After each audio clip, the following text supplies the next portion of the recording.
Do you sometimes need to remember something in the middle of a lesson or conversation and can't recall that information? You know it's on the tip of your tongue, but you just can't. Would you like to help your students improve their memory too? Would you like to learn a simple and yet effective trick to help you remember useful information? If you do, then here's how I do it. Hello and welcome to my YouTube channel, Learning Together with Robert. If this is your first time visiting me, thank you for being here. And if you're back, thank you very much for your support, because without you, this wouldn't make any sense. If you haven't subscribed, why not do it now and give us a like? I'm Robert Martinez, and I have been an English teacher since 1994 and a teacher, educator, and language assessment specialist for almost 20 years now. It's been an incredible journey, having lived and worked in 9 different countries. I'm a self-tutor and assessor, online moderator, a full-time director of studies, and tutor on the IHCYLT course, teaching English to young learners and teenagers. And I enjoy being in the classroom both face-to-face and online. If you want to know more about my professional background, experience, and qualifications, I've put a link to my LinkedIn profile and a link to a video cartoon version of my CV to jazz things up in the description box below. Feel free to check them out.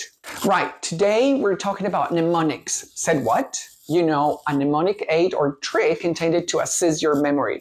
For instance, the Merriam-Webster Dictionary suggests a nice mnemonic aid to remember the difference between principal and principal is to think of your principal as your pal. This is going to be interesting, don't you think? Okay, if you have any comments or questions, do leave them in the comments box. If you missed my previous video on AI-generated activities for ELT, check the video at the end. And if you want to share any tips or ideas about this video, just put them in the comments box and maybe I'll include them in my next video. That would be exciting, don't you think? I'll make sure I mention you in the video if there are enough ideas to make one. Right. So how does memory work? It's useful to quickly revisit some basics so that when we look at the mnemonics, the whole process makes more sense. First of all, it seems that most scientists agree that there are 4 main types of memory with some subcategories. Hasn't it happened to you that you smell something and that smell takes you down memory lane? Or that you taste something and that taste makes you think of your grandma's cooking or your favorite ice cream shop? Well, that's your sensory memory. I know I only mentioned smell and taste. So what are the others missing? Tact or touch, auditory, and visual. Whenever I see a Yorkie, I immediately think of my late doggy cereal. And when my partner calls out my name at home, I automatically say, it was me, it's my fault. So auditory. Now try and remember this, 04121971 is a very important number. Now write it down from memory. Did you manage? That's your short-term memory. We can hold small amounts of information for a period of 20 to 30 seconds in general. Have you ever asked for directions and then asked the person to stop after the first 3 or 4 steps? That's because there's too much information. Now imagine you need to remember a phone number and you don't have where to write it. What do you do while you find a way to record it somewhere? I tend to chant it and rehearse it in my mind like in a loop until I find how to record it. That's our working memory. An extension of short-term memory that includes both storage and processing of information. Now, tell me quickly when you were born. I was born on the 4th of December, 1971. What did you eat for breakfast? What did you do on your last holiday? That's your declarative memory, or the combination of episodic and semantic memory, referring to the conscious recollection of facts and events. What about how to ride a bike, how to tie your shoelaces, drive, swim, or touch type if you learned how to? That's our procedural memory or non-declarative memory, our unconscious memory of skills and habits. Okay, we're almost there, so don't go away yet. This is important for the core of the video. Right, what was the last celebration you went to? A wedding, a birthday, a graduation? Who was there and what happened? That's our episodic memory. And was the capital of Italy? What happened in 1066? What's NATO stand for? That's our semantic memory, or memory of facts and events independent of personal experience. And all of these form our long-term memory. Finally, here's how I use my understanding of this information to help me remember important information and concepts about learning and teaching, which is what I love. And I'm sure you do too. I use the 3 processes involved in remembering information: encoding, storage, and retrieval. Nothing new under the sun, I agree, just conscious use of these. Let's see how I do it. Here are my 3 favorite mnemonics. Your task is to pay attention as I talk you through them and think of the previous information and determine when and how I encode, store, and retrieve this information. Are you ready? Number 1, Robert uses apples and eggs to cook. Repeat after me. Robert uses apples and eggs to cook. This is my mnemonic aid to help me remember Bloom's taxonomy. Can you remember what's it all about? Basically, that there are hots and lots. You're right. Lower order thinking skills, lots, and higher order thinking skills, hots. Can you figure it out?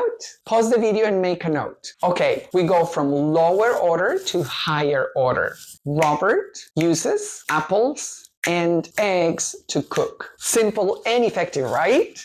I used a sentence with meaning and a visual to represent it, to encode the information, because this way it's easier to store and retrieve as a story. Did you like it? Share any you create after the video or that you already have created or used in the comments box. Number 2, when we want fudge, Harold cooks. Repeat after me. When we want fudge, Harold cooks. I created this mnemonic aid to help me remember the 6 elements good learning outcomes should include, according to Pereira 2018.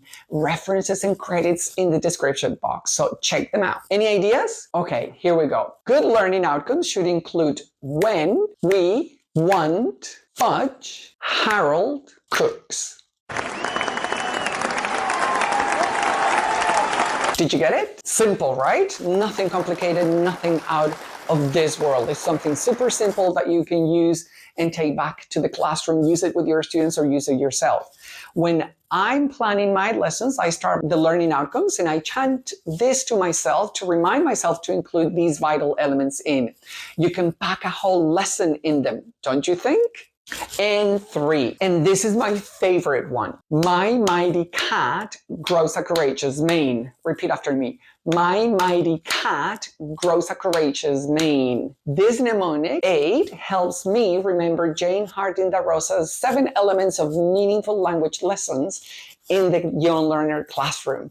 This is something you would study if you do the International House Certificate in Teaching Young Learners and Teenagers. I'm not paid for this publicity. It's a really good course, so if you teach young learners, including teens, I would definitely recommend it. I'm a tutor too, so you would get a bonus if you do it with me, the extra charm. Now, seriously. Okay, let's repeat the process. So, my mighty cat grows a courageous mane. Say it one more time while you stare at the picture to help you encode it. My mighty cat grows a courageous mane. Wasn't that fun? I think it was. Okay, let's quickly recap and see if you can recall them. Which one is this picture? Yep, Robert uses apples and eggs to cook, and Bloom's taxonomy. And this one?